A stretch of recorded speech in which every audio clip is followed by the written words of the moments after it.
Hi, magandang araw. It's me again, Anan.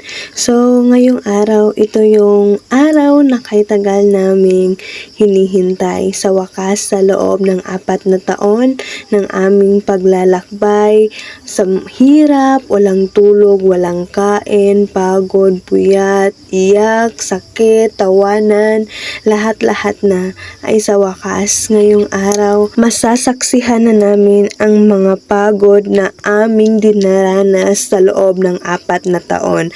Ang hirap kasi kami yung batch na dumaan kami sa pandemya. 2 taon kaming online class at hanggang sa 2 years naman naging face-to-face na normal klase na talaga. Di ko lubusang maisip dahil sa kahirapan ay natupad ko na rin ang aking matagal na pinapangarap.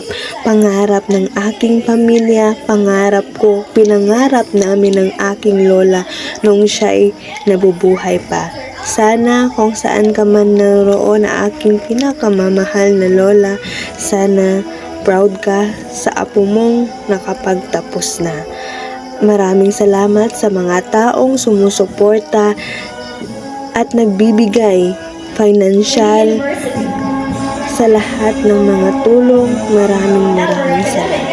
Our East Class of 2024. Campesino Joel Jr. from the Bachelor of Science in Hospitality Management with a CGPA of 1.42. Magna cum laude.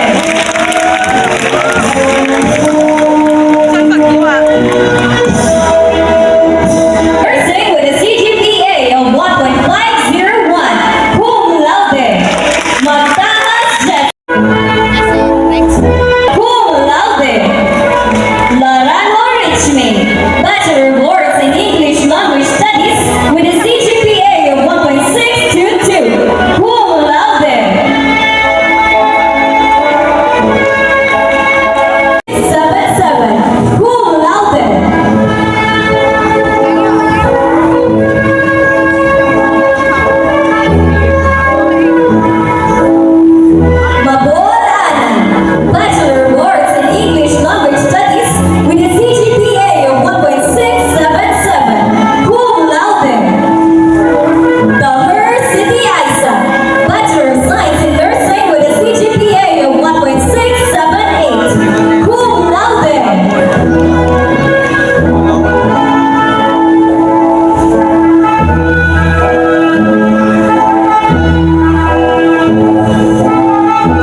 Maraming salamat, Dakilang Pamantasang Mindanao.